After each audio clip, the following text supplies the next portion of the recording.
Study first classes के YouTube channel पे आप सबका स्वागत है। आज हम देखने वाले हैं स्टैंडर्ड 7th का जो direct and inverse proportion chapter है उसके प्रैक्टिस सेट 39 का 4th क्वेश्चन। इसके पहले वाले जो 3 क्वेश्चन है उसका वीडियो मैंने ऑलरेडी यूट्यूब पे पोस्ट किया है, तो वो भी तुम एक बार जाके देख सकते हो। अभी 3rd क्वेश्चन से मैं एक एक ही क्वेश्चन हर एक वीडियो में ले रही हूँ, क्योंकि ये वर्ड प्रॉब्लम थोड़े डिफिकल्ट लगते हैं कुछ बच्चों को, तो उनके लिए अगर एक साथ में सभी क्वेश्चंस यहाँ पढ़ाऊंगी तो वो डाइजेस्ट करना डिफिकल्ट हो जाएगा। तो आज हम 4th क्वेश्चन देखेंगे और जो लास्ट 5th क्वेश्चन है वो हम नेक्स्ट वीडियो में देखते हैं। तो चलिए देखते हैं 4th क्वेश्चन में क्या पूछा है। A and B shared a profit of 24,500 rupees in the proportion 3:7। अभी अब तक के ऑलमोस्ट जो क्वेश्चन थे उसमें हम प्रॉफिट और लॉस ढूंढ रहे थे, हमें परसेंटेज दिया जाता था और उससे हम profit and loss find out करते थे। पर ये वाला जो क्वेश्चन है उसमें ऑलरेडी प्रॉफिट दिया है। ए एंड बी दोनों को मिलकर 24,500 प्रॉफिट हो गया है और वो प्रॉफिट उन्होंने कौन से रेशियो में शेयर किया है? 3:7। Each of them gave 2% of his share of the profit to the soldier welfare fund. उन्होंने उनको जितना भी कुछ प्रॉफिट हुआ है उसमें से 2% किसको दिए हैं? सोल्जर्स वेलफेयर फंड को। तो हमें पूछा है what was the actual amount given to the fund by each of them. वो जो 2% उन्होंने दिया, अभी परसेंट तो हमें पता चला, बट एग्जैक्टली कितना अमाउंट उन्होंने दिया है वो फंड में, वो हमें फाइंड आउट करना है। तो बिल्कुल भी डिफिकल्ट नहीं है क्वेश्चन। चलिए देखते हैं इसको सॉल्व कैसे करना है। पहले तो हम गिवन इंफॉर्मेशन लिखेंगे। क्या दिया है हमें गिवन में? A and be shared a profit of 24,500 rupees in the ratio 3:7। तुम डायरेक्टली वो लाइन भी लिख सकते हो, मैंने यहाँ थोड़ा शॉर्ट में लिखा है कि उन्होंने ये जो प्रॉफिट है वो कौन से रेशियो में शेयर किया है? 3:7। तो मैंने तुम्हें पहले भी बोला है कि जब भी कभी रेशियो दिया जाता है तो हमें कॉमन मल्टीपल एक्स लेना पड़ता है। तो यहाँ भी मैं लिखती हूँ लेट द कॉमन मल्टीपल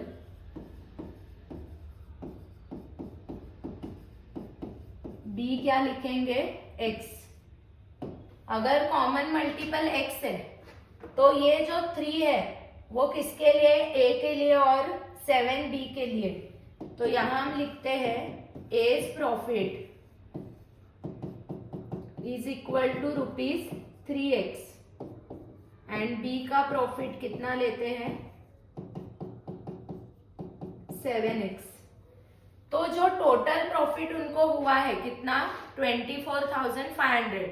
वो टोटल प्रॉफिट कैसे मिलेगा उनको? ए का प्रॉफिट प्लस बी का प्रॉफिट, दोनों की अगर एडिशन करेंगे तो उनको टोटल प्रॉफिट मिलेगा।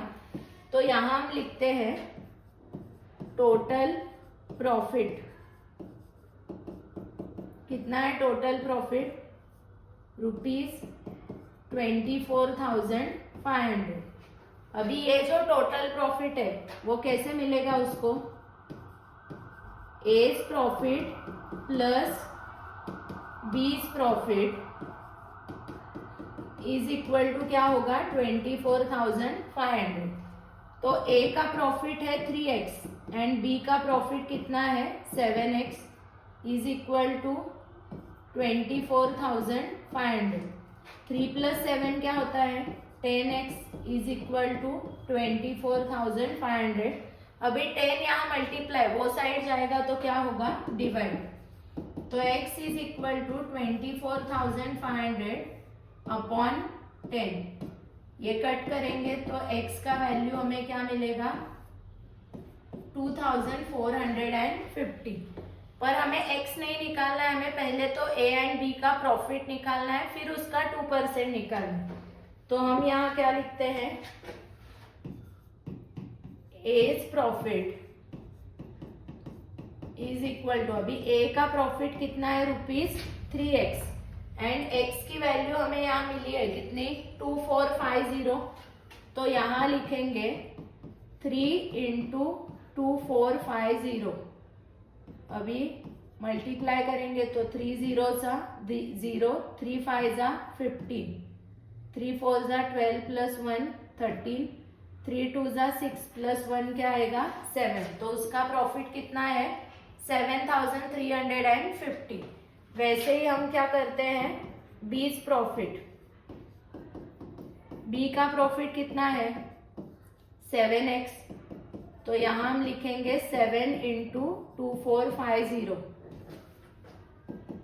तो 7 0 सा 0, 7 5 सा 35, 7 4 सा 28 प्लस 3 31, 7 2 सा 14 प्लस 3 क्या आएगा 17।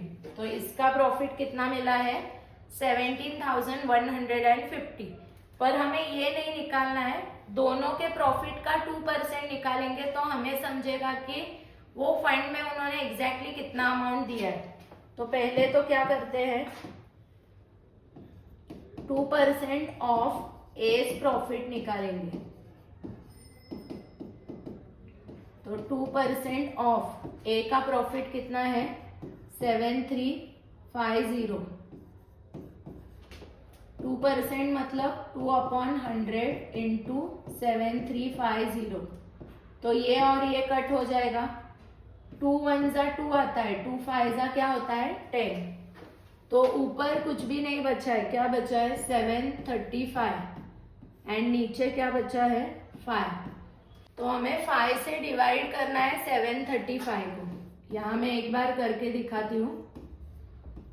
5 1 जा क्या होता है 5, 2 आएंगे यहाँ क्या होगा 3, फिर 5 4 जा 20, ये आएगा 3 और ये क्या होगा 5, फिर 5 7 जा 35। तो हमारा आंसर क्या आया है ₹147। वैसे ही अभी हमें बी का जो प्रॉफिट है उसका भी क्या करना है 2% निकालना है। तो क्या लिखेंगे यहाँ 2% ऑफ बीस प्रॉफिट। तो 2% मतलब यहाँ पहले लिखेंगे 2% ऑफ बी का प्रॉफिट क्या हुआ है 17,150। तो यहाँ लिखते हैं 17,150। 2% मतलब 2/100 इंटू 17150। तो ये और ये कट हो जाएगा, 2 1 जा 2 5 जा। तो ऊपर क्या बचा है 1715 एंड नीचे क्या बचा है 5। तो 5 से हमें डिवाइड करना है किसको 1715। 5 3 जा 15, ये 2 आएंगे, 5 4 जा 20, फिर ये आएगा 5, 5 3 जा क्या आता है 50। तो हमारा आंसर क्या आया है 343। तो यहाँ क्वेश्चन एंड में क्या पूछा है what was the actual amount given to the fund by each of them। तो फाइनल आंसर हमें लिखना है यहाँ actual amounts given to the fund by A and B are, A ने कितना दिया है 147 एंड B ने कितना दिया है 343। यहाँ हम लिखेंगे रिस्पेक्टिवली। रिस्पेक्टिवली क्यों लिखना है क्योंकि फिर फर्स्ट अमाउंट A का हो जाएगा एंड सेकेंड अमाउंट किसका B का। तो बिल्कुल भी डिफिकल्ट नहीं है सम, एक बार मैं फिर से समझाती हूँ। दोनों को मिलकर A एंड B को 24,500 प्रॉफिट हो गया। उसमें से उन्होंने जो प्रॉफिट है वो शेयर करने वाले 3:7 रेशियो में एंड 2% उन्होंने किसको दिया है सोल्जर्स वेलफेयर फंड को। तो ये एक टाइप का डोनेशन है। तो हमें आगे पूछा है कि 2% तो हमें पता है बट एग्जैक्टली कितना अमाउंट उन्होंने डोनेट किया है ये हमें क्या करना है फाइंड आउट करना है। तो हमने पहले क्या किया 3:7 में वो प्रॉफिट शेयर कर रहे हैं, तो कॉमन मल्टीपल हमने x लिया, तो a का प्रॉफिट हो गया है 3x एंड b का कितना हुआ है 7x। तो टोटल जो ये प्रॉफिट है 24,500, उसके लिए हमें दोनों की एडिशन करनी पड़ेगी। तो वो एडिशन करके हमने x का वैल्यू निकाला। अभी वो वैल्यू हमें 3x में पुट करना है एंड 7x में। तो हमें a का प्रॉफिट मिला है 7350 एंड b का प्रॉफिट कितना है 17150। पर ये हमारा आंसर नहीं था, हमें उसका 2% निकालना था। तो मैंने ये 7350 का 2% निकाला, वो कितना आया 147 एंड 17150 का 2% कितना है 343। तो इतना अमाउंट दोनों ने सोल्जर्स वेलफेयर फंड को क्या किया है, डोनेट किया है और उसमें कंट्रीब्यूट किया है। तो आई होप कि ये सम तुम्हें बहुत अच्छे से समझा है। थोड़ा अगर डिफिकल्ट जाता है किसको वर्ड प्रॉब्लम सॉल्व करने में, तो पहले तो पूरा वीडियो तुम एक बार देखो और फिर बिना देख के खुद सॉल्व करने की कोशिश करो। और अगर ये सम तुम्हें खुद सॉल्व करने के लिए आ गया तो उसके बाद अभी मैं जो वर्कशीट पोस्ट करने वाली हूँ वीडियो के एंड में, उसको भी ऑनेस्टली खुद सॉल्व करने की कोशिश करो।